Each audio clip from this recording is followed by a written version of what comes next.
pada salam sehat untuk kita. Selamat baku dapa dalam program Baku Pande Kasih LPMP Provinsi Utara. Ini kamu dalam bincang di sore. Telah hadir bersama-sama dengan kami di Provinsi Utara, Kepala Sekolah saya Yoke Lendo S. Apa kabar Bu Yoke? Luar biasa Bu Yoke. Apalagi Tara, sahabat mutu yang saya hormati, pada sore ini tema bincang kita adalah pembelajaran jarak jauh pandemi. Sebagaimana kita ini pandemi 19 mengharuskan kita sebagai warga pendidikan untuk menerapkan pembelajaran jarak jauh. Oleh karena dalam bincang ini kita semua yang menyampaikan ini bagaimana evaluasi Ibu dan PJJ khususnya yang kerja antara guru ataupun guru dan guru khususnya di SD. Aduh, gimana Bu? Bu Yola. Selamat sore kita semua sahabatku, dan salam sehat kita semua. Bagaimana pelaksanaan program pembelajaran jarak jauh yang akan dimasukkan ke beberapa bulan kita laksanakan. Sebagai kepala sekolah, saya khusus di Manado, karena proses pembelajaran dan sampai pada hari salah satu solusi di pendidikan ini jauh, kita kenal daring dan luring. Dan sementara kami melaksanakan proses ini sampai pada hari ini, proses pembelajaran jarak jauh ini berlangsung dengan lancar. Namun ada sedikit kendala yang dihadapi oleh satuan pendidikan melaksanakan proses pelajaran. Namun saya sebagai sekolah tetap melaksanakan komunikasi yang baik dengan guru, orang tua, murid, dan melaksanakan pemantauan pendampingan dalam proses agar segala tantangan permasalahan dihadapi oleh teman guru, orang tua murid dapat hasil baik. Itu masa pembelajaran jarak ini saya selalu memberikan motivasi kepada guru akan murid untuk tetap berkomunikasi. Kami oleh guru-guru atau orang tua murid dan siswa dalam pelaksanaan pembelajaran dapat kita lakukan sesuai dengan program sekolah. KKI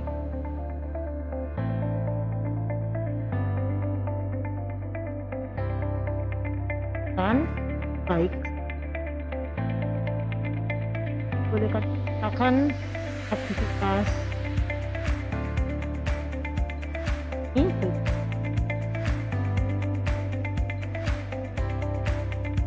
inovasi dan para teman untuk mampu memberikan motivasi kepada orang murid, kepada siswa, supaya terus pembelajaran ada interaktif yang baik antara guru dan orang tua dengan pembelajaran jarak jauh ini dan akan sesuai dengan apa yang diharapkan oleh pihak sekolah.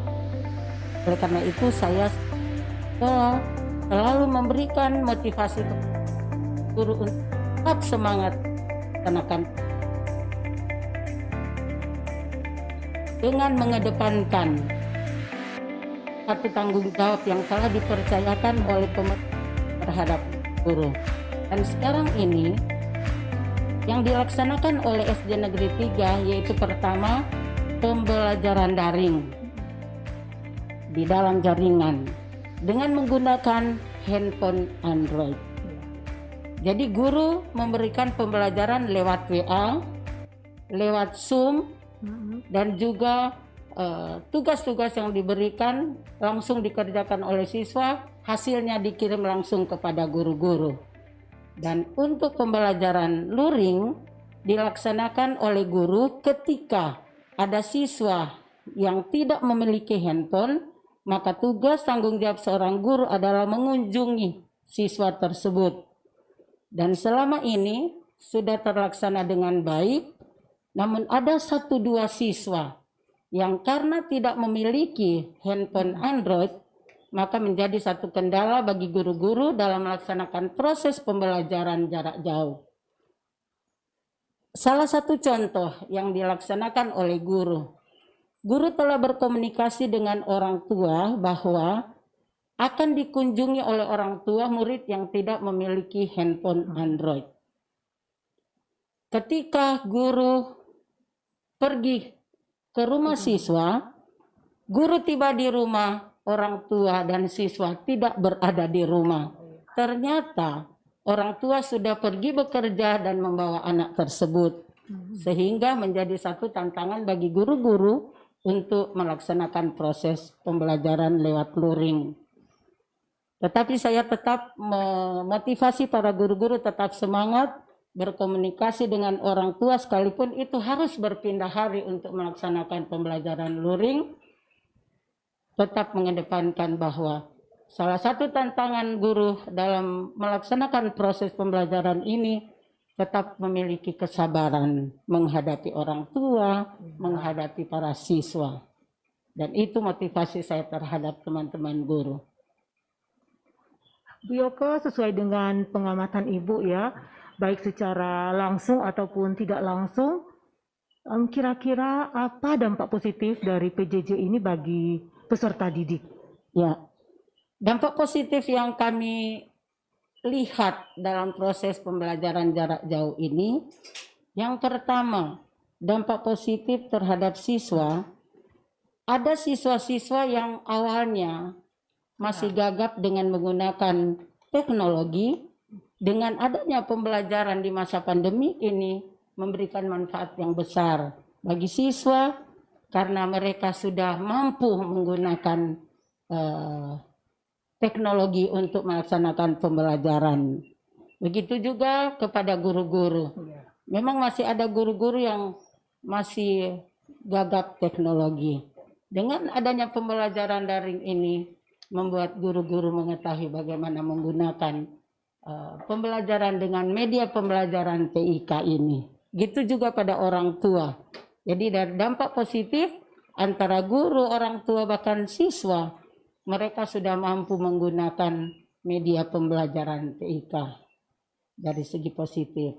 Dan juga dari segi orang tua dengan guru sudah membentuk satu grup WA, grup WA paguyuban orang tua, karena di situ orang tua dan guru bisa berkomunikasi satu dengan yang lain. Orang tua melaporkan hasil pekerjaan dari anak-anak, begitu juga guru dapat langsung mengetahui hasil-hasil kerja siswa lewat WA grup paguyuban orang tua. Jadi di SD Negeri 3 ini telah dibuat satu grup WA setiap kelas. Setiap kelas dibuat grup WA paguyuban orang tua, tempat berkomunikasi di masa pembelajaran jarak jauh ini. Nah, kalau tadi Ibu Yoko sudah menguraikan dampak positif PJJ ini baik kepada peserta didik, kepada guru maupun kepada orang tua, tentu saja di balik dampak-dampak positif tersebut pasti ada sedikit gesekan, masalah, kendala, ya bisa juga kita katakan sebagai dampak negatif dengan adanya PJJ ini. Apakah itu Ibu temui ketika melaksanakan PJJ di SD Negeri 3 Manado, Bu? Gimana? Ya. Dalam kegiatan pembelajaran di SD Negeri 3, dari dampak negatif memang ada, Bu Yola. Seperti contoh, pada pembelajaran daring, orang tua dan siswa ada di rumah sedang belajar bersama dengan guru dengan menggunakan handphone Android. Setelah dalam kegiatan pembelajaran, tiba-tiba ada siswa yang sudah menghilang, tidak lagi pada kegiatan pembelajaran. Mengapa? Karena ada orang tua yang pekerjaannya mengojek handphone yang digunakan oleh anak dalam proses pembelajaran sudah dibawa oleh orang tua. Pada akhirnya siswa tersebut tidak melanjutkan proses pembelajaran daring bersama guru. Nanti hasilnya setelah orang tua pulang dari kerja, jawaban yang dibuat oleh anak-anak nanti dikirim pada malam hari.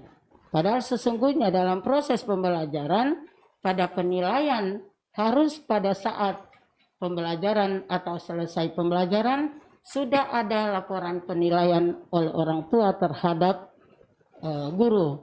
Namun karena orang tua sudah membawa handphone Android mereka ke tempat pekerjaan, itu hasilnya pembelajaran anak dengan guru terputus. Itu salah satu contoh dampak negatif. Ada juga orang tua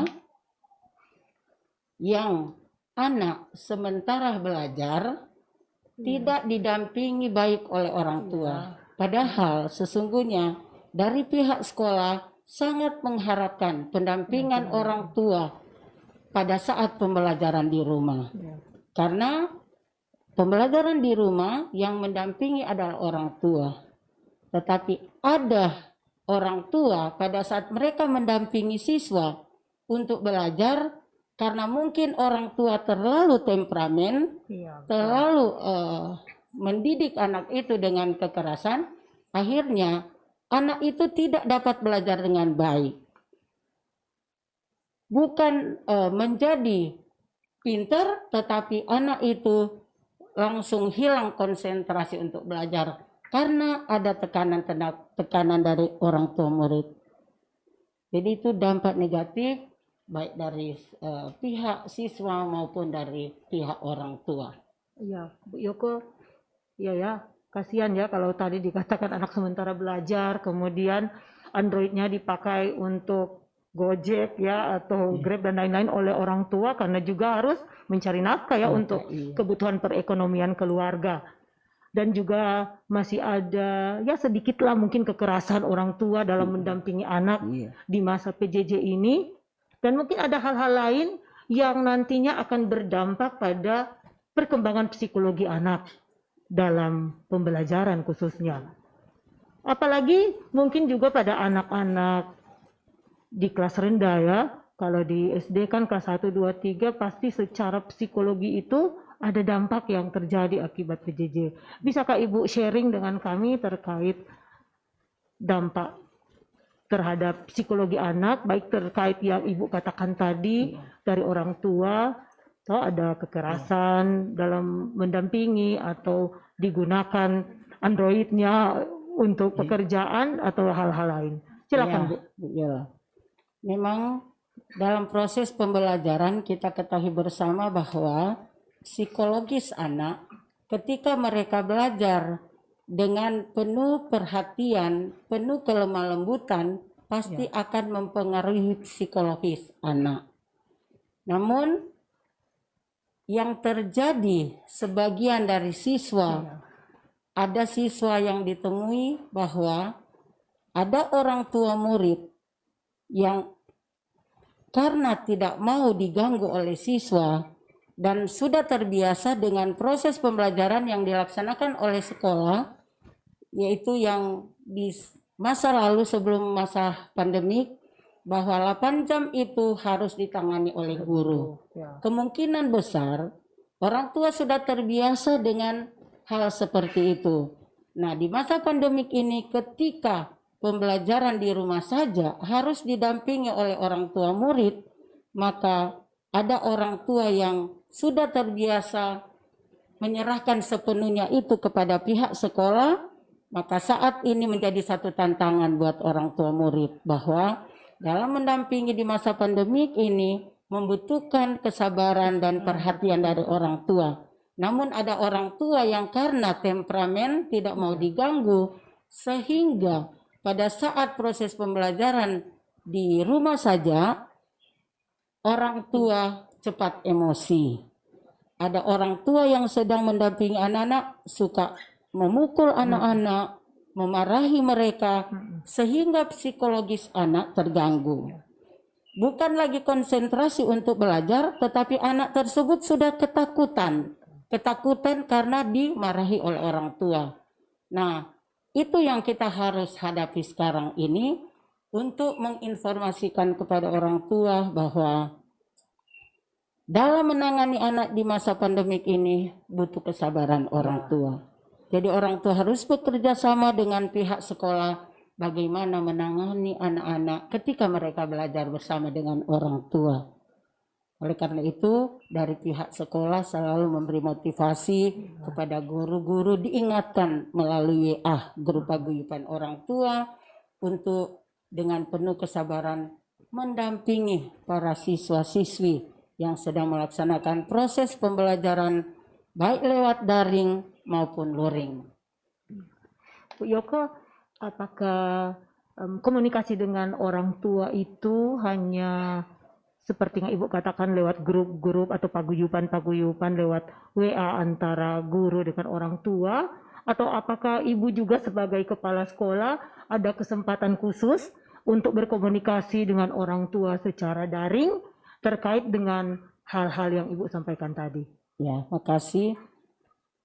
Sudah beberapa bulan ini kegiatan pembelajaran jarak jauh dilaksanakan oleh SD Negeri 3. Dan saya sebagai kepala sekolah telah melakukan daring dengan orang tua murid dan dibagi kelompok per kelas. Dan apa yang saya lakukan, sebagaimana yang saya evaluasi selama pelaksanaan pembelajaran jarak jauh ini, apa yang lemah saya kuatkan kepada orang tua. Apa yang kurang saya lengkapi melalui kegiatan daring ini. Jadi di SD Negeri 3 ada kegiatan daring bersama orang tua, bukan hanya lewat WA, tetapi juga melaksanakan rapat bersama orang tua untuk menginformasikan hal-hal yang penting menyangkut kegiatan pembelajaran jarak jauh yang dilaksanakan oleh SD Negeri 3 Manado. Ya, Bu, ada lagi yang ingin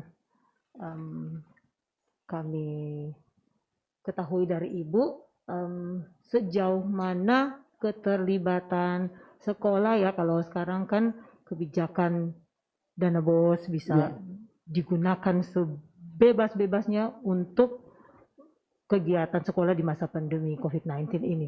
Gimana yang sudah dilakukan oleh Ibu? Ya, terima kasih.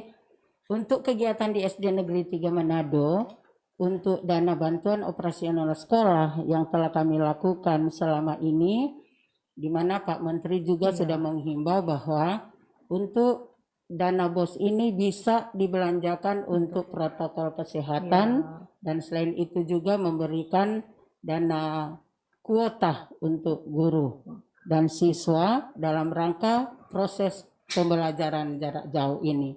Dan di SD Negeri 3 ini saya sudah lakukan.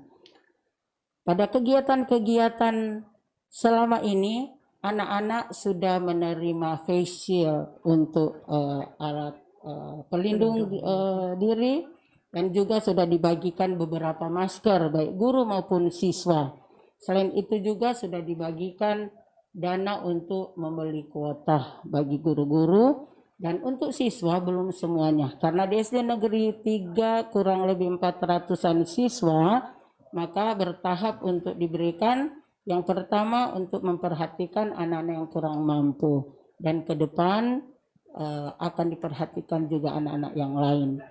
Karena kami juga pihak sekolah kan sudah menata itu di rencana anggaran sekolah, sudah dimasukkan lewat kegiatan di tahap 1, tahap 2, dan tahap 3.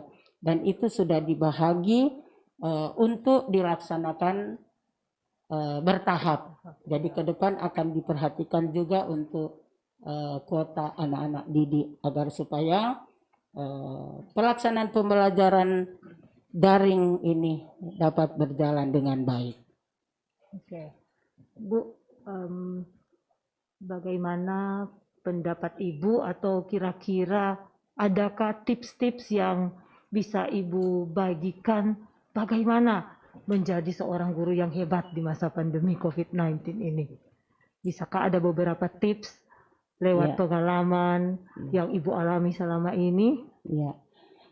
Untuk tips yang saya berikan kepada teman-teman guru, saya sebagai kepala sekolah selalu memberikan motivasi kepada mereka bahwa menjadi seorang guru harus kreatif, harus inovatif, harus kritis, harus komunikatif.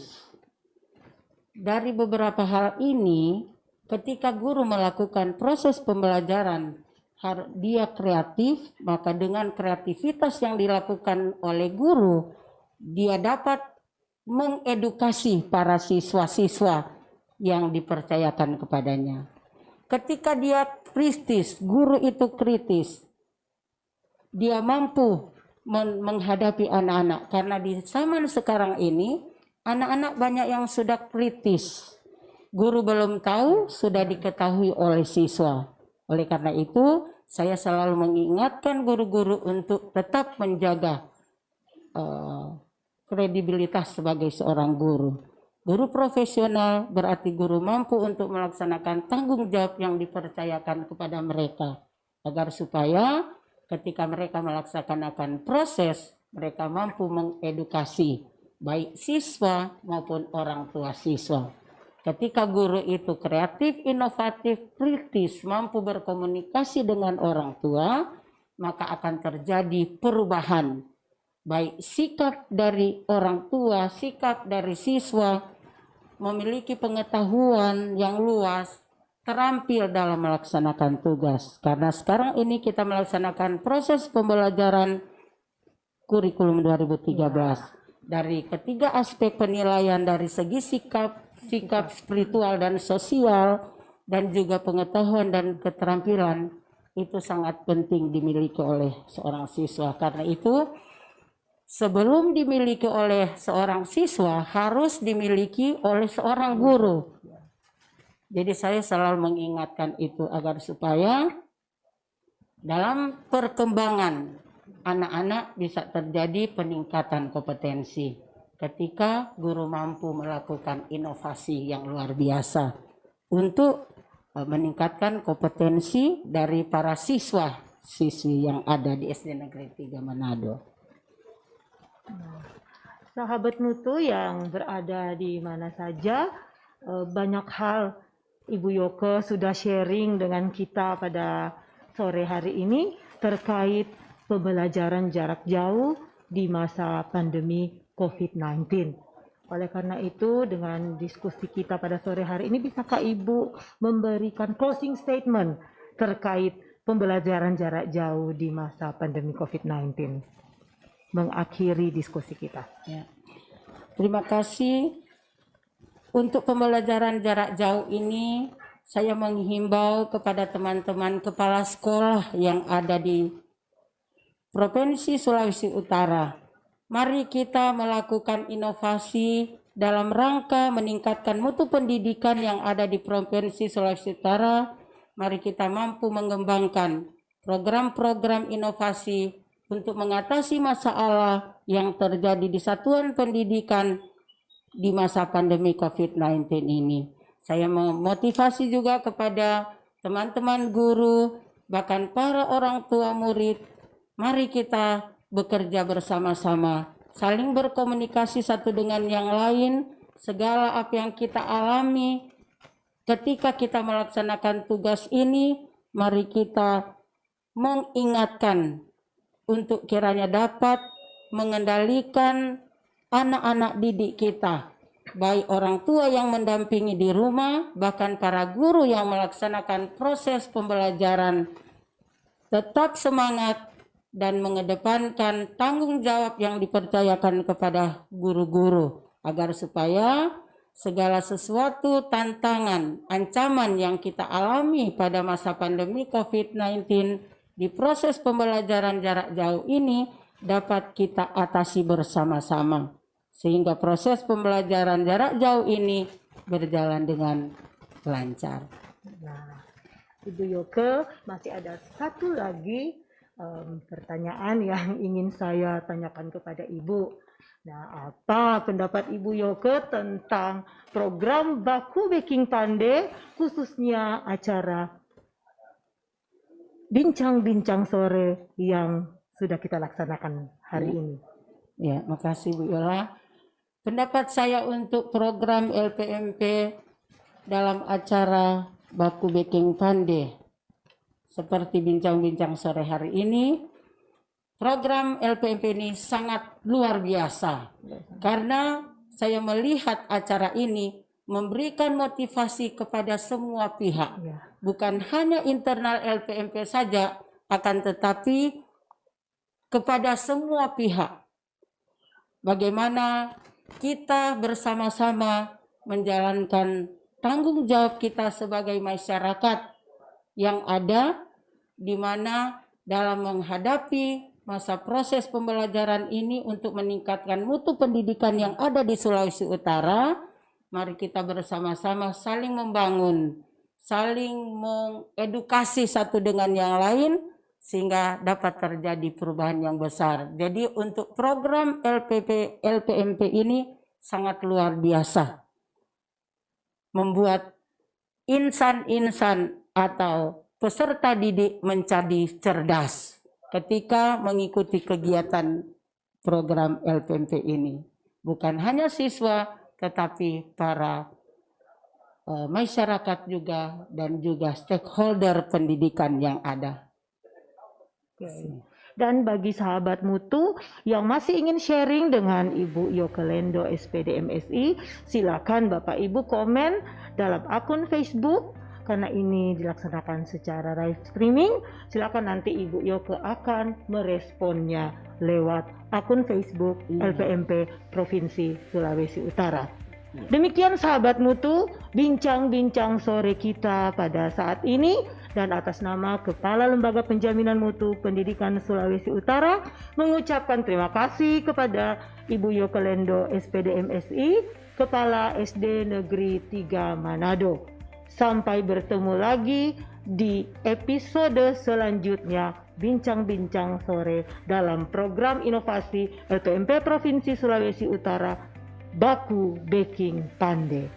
Salam sehat untuk kita semua, Tuhan memberkati.